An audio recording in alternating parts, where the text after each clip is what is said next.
नमस्कार दोस्तों, मैं डॉक्टर अमित आर्य होम्योपैथिक पंजाब से आपका स्वागत करता हूं। दोस्तों, आज हम बात करेंगे हाइपरहाइड्रोसिस, मतलब जरूरत से ज्यादा पसीना आना। पसीना आना दोस्तों हमारे शरीर के लिए एक नॉर्मल क्रिया है, जो कि एक हेल्दी लाइफ के लिए एक बहुत जरूरी पार्ट है दोस्तों। और हमारी बॉडी के लिए, जो हमारी बॉडी के टेम्परेचर को ठीक रखने के लिए ये बहुत एक जरूरी पार्ट है। और व्यायाम करने पर या गर्मी में हमें जो पसीना आता है, या ज्यादा स्ट्रेस या तनाव के टाइम ज्यादा मसालेदार खाना खाने पर, तीखा खाना खाने पर पसीना आना, ये एक नेचुरल प्रोसेस है।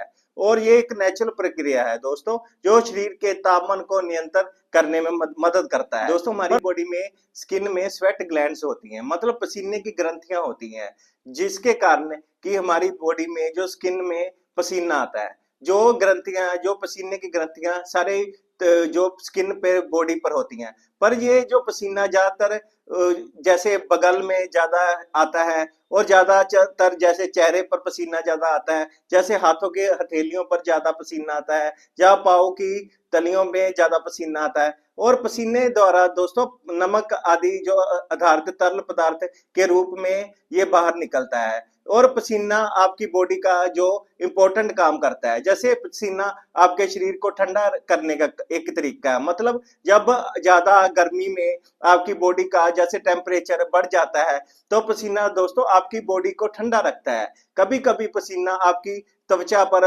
जो उपस्थित बैक्टीरिया के साथ मिल जाता है, जिससे कि बगल में जैसे आपको या पैरों में दुर्गंध आने लगती है। पसीना आना एक सामान्य बात है, लेकिन कम पसीना आना और जरूरत से ज्यादा पसीना आना दोनों ही स्वास्थ्य संबंधी समस्याएं पैदा कर सकते हैं। दोस्तों, बाहरी तापमान में बदलाव, गर्मी में या स्ट्रेस, नमी वाले एरिया में, और स्ट्रेस जैसे भावनात्मक स्थिति या इमोशनल स्ट्रेस जैसे कोज पसीना आने के कारण हो सकते हैं। पर दोस्तों, लेकिन ये जो हाइपरहाइड्रोसिस का मतलब होता है कि जरूरत से ज्यादा पसीना आना।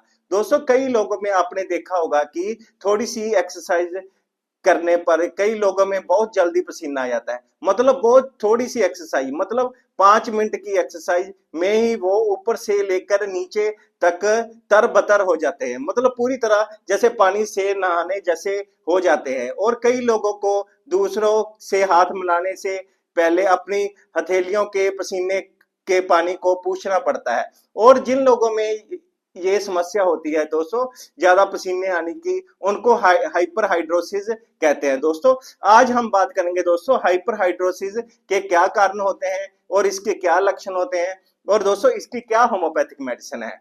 और दोस्तों, अगर आप मेरे चैनल पर नए हैं तो प्लीज मेरे चैनल को सब्सक्राइब करिए, और प्लीज बेल वाला बटन जरूर दबा दीजिए। जब मेरा नया वीडियो आएगा दोस्तों, तो आपको नोटिफिकेशन मिल जाएगा या आपको मैसेज आ जाएगा। और दोस्तों, अगर आपको किसी बीमारी या डिजीज के लिए कोई आपके मन में कोई क्वेश्चन है, तो आप कमेंट सेक्शन में आप मुझसे पूछ सकते हैं। और दोस्तों, अब हम बात करेंगे हाइपरहाइड्रोसिस या ज्यादा पसीना आना। अगर आपके आसपास के वातावरण जैसे कि गर्म नमी वाला तापमान, और आपकी एक्टिविटी लेवल और स्ट्रेस को ध्यान में रखते हुए आपको औसत लोगों से ज्यादा पसीना आता है, तो उसे ही दोस्तों हाइपरहाइड्रोसिस कहते हैं।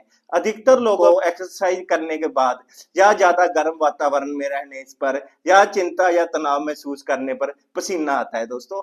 लेकिन हाइपरहाइड्रोसिस में व्यक्ति को बिना ज्यादा गतिविधि किए भी ज्यादा पसीना आ सकता है, और ये समस्या आपके पूरे शरीर को भी प्रभावित कर सकती है, और पूरी बॉडी पर पसीना आ सकता है। या फिर दोस्तों, ये शरीर में कुछ हिस्सों पर, जैसे कि आपके हथेली पर, या तलवों पर, या अंडर आर्म पर, और चेहरे को भी प्रभावित कर सकती है, या पसीना आ सकता है। ऐसे लोगों को जागते हुए सप्ताह में कम से कम एक बार ज्यादा पसीना आता है। और दोस्तों, हाइपरहाइड्रोसिस या ज्यादा पसीना आना किसी बीमारी करके भी हो सकता है, जैसे कि थायराइड से जुड़ी परेशानियां, डायबिटीज, मेनोपॉज जो लेडीज, या किसी और तरह की इन्फेक्शन का भी ये संकेत हो सकता है। इसके अलावा जिन लोगों में ओबेसिटी या वजन बहुत ज्यादा होता है दोस्तों, जो लोग मोटे होते हैं, उनमें भी ज्यादा पसीने की प्रॉब्लम होती है। दोस्तों, अब हम जानेंगे कि ज्यादा पसीना आना या हाइपरहाइड्रोसिस कितने टाइप्स की होती है। पसीना आना एक नेचुरल प्रोसेस है, और जो कुछ विशेष कारणों की वजह से होता है, जैसे कि गर्म वातावरण और जैसे कि शारीरिक गतिविधियां, जैसे कि तनाव, गुस्सा आना या डर या तीखा मिर्च वाला खाना। लेकिन वैसे लोग जिन्हें ज्यादा पसीना आने की समस्या होती है, उन्हें किसी प्रत्यक्ष कारण के भी बहुत ज्यादा पसीना आता रहता है। ऐसे में ज्यादा पसीना आने के या हाइपर हाइड्रोसिस के मुख्य रूप से दो प्रकार होते हैं। जैसे पहला टाइप जैसे होता है दोस्तों प्राइमरी हाइपरहाइड्रोसिस।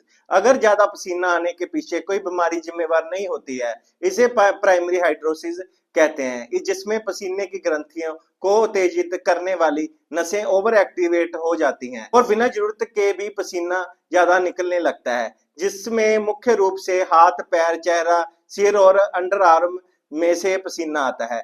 ये समस्या आमतौर पर बचपन से शुरू होती है और ये समस्या के हाइपरहाइड्रोसिस के से पीड़ित करीब 30 से 50% लोगों में जेनेटिक कारणों की वजह से ये समस्या होती है।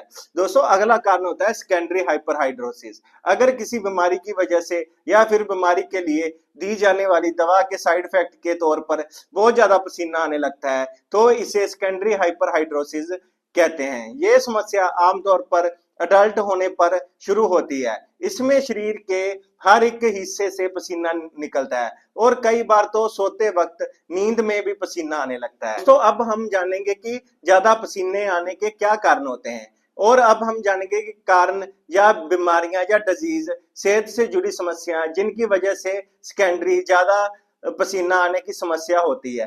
बीमारियां जैसे कि हृदय रोग करके भी हाइपरहाइड्रोसिस की ज्यादा पसीने आने की प्रॉब्लम आ सकती है और जिन लोगों में डायबिटीज के कारण भी हाइपरहाइड्रोसिस की या ज्यादा पसीने आने की प्रॉब्लम हो सकती है। और कई लेडीज में प्रेगनेंसी के कारण भी ये प्रॉब्लम आ सकती है और कई लोगों में कैंसर जैसे कि ल्यूकेमिया या लिफोमिया की प्रॉब्लम करके भी प्रॉब्लम आ सकती है और कई लोगों में स्ट्रोक जैसे ब्रेन स्ट्रोक करके भी ये प्रॉब्लम आ सकती है और कई लोगों में हाइपरथायराइड की बीमारी करके भी ज्यादा पसीने की प्रॉब्लम आ सकती है और लेडीज में जैसे मीनोपॉज, जब मेंसेस बंद होते हैं तब भी ज्यादा पसीने की प्रॉब्लम आ सकती है और कई लोगों में रीढ़ की हड्डी में लगी चोट की वजह से या कई लोगों में फेफड़ों की बीमारी की वजह से और कई लोगों में पार्किंसन रोग की वजह से और कई लोगों में इन्फेक्शन की वजह से जैसे टीबी या HIV की वजह से प्रॉब्लम आ सकती है। कई लोगों में जैसे मेन मोटापे की वजह से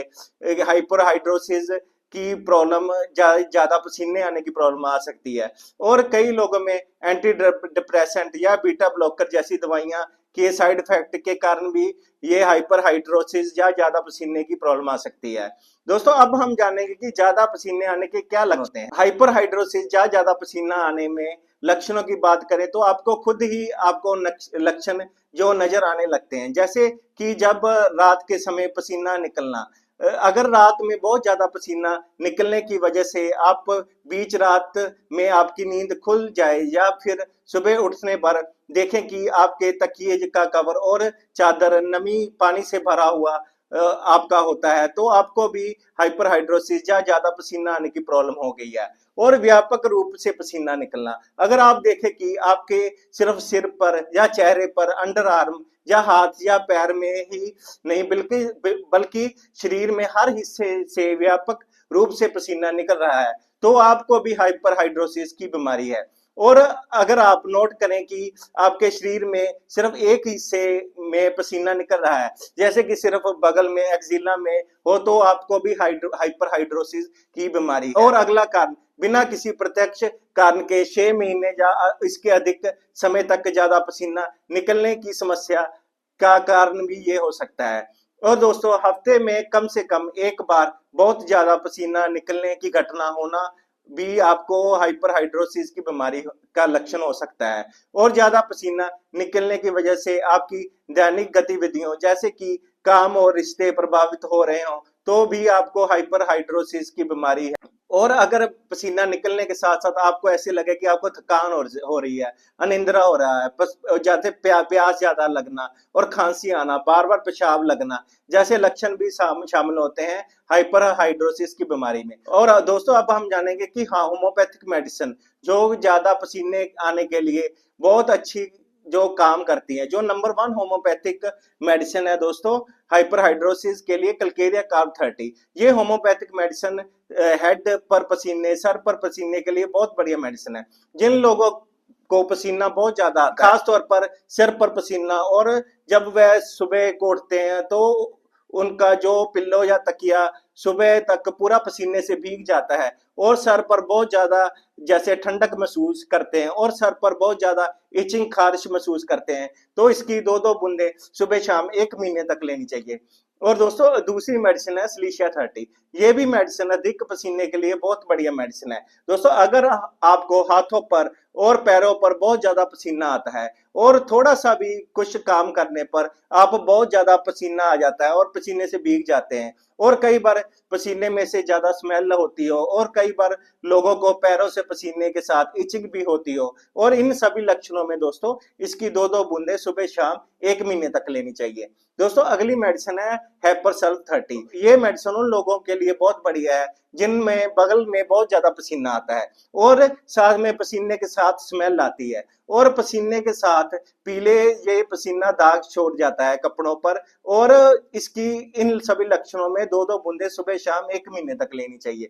और अगली मेडिसिन है सोरेनियम 30। ये मेडिसिन उन लोगों के लिए बहुत बढ़िया काम करती है जिनको बहुत ज्यादा पसीना आता है और साथ में बहुत ज्यादा कमजोरी रहती है, और थोड़ा सा काम करते ही कमजोरी आ जाती है, और ये पेशेंट ज्यादा दोस्तों ठंडे होते हैं और ये नेचर के बहुत ज्यादा इनको ठंड लगती है और ज्यादा ये ठंड वाला मौसम बर्दाश्त नहीं करते, और इन सभी लक्षणों में दोस्तों इनकी इस मेडिसिन की 2-2 बूंदे सुबह शाम 1 महीने तक लेनी चाहिए। और दोस्तों अगली मेडिसिन है मर्कसोल 30।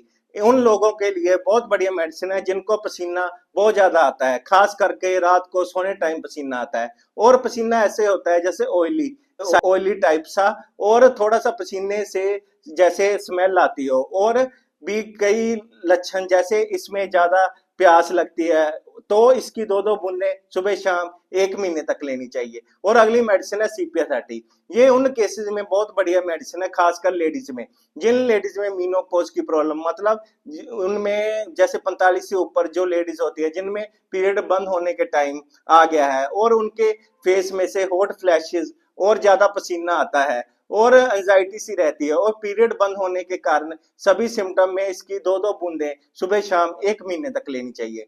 और दोस्तों अगर आप होम्योपैथी 2 या 3 महीने तक लेते हैं और इन सभी लक्षणों में से सिलेक्ट करके लेते हैं तो आप हाइपरहाइड्रोसिस को बहुत अच्छी तरह ठीक कर सकते हैं। और दोस्तों अगर आपको मेरी वीडियो अच्छी लगी हो तो प्लीज मेरे चैनल को सब्सक्राइब करिए, और आपको अगर किसी बीमारी के लिए कोई इंफॉर्मेशन चाहिए तो आप मुझे कमेंट सेक्शन में या व्हाट्सएप नंबर पर मुझे कमेंट करके पूछ सकते हैं। थैंक यू दोस्तों।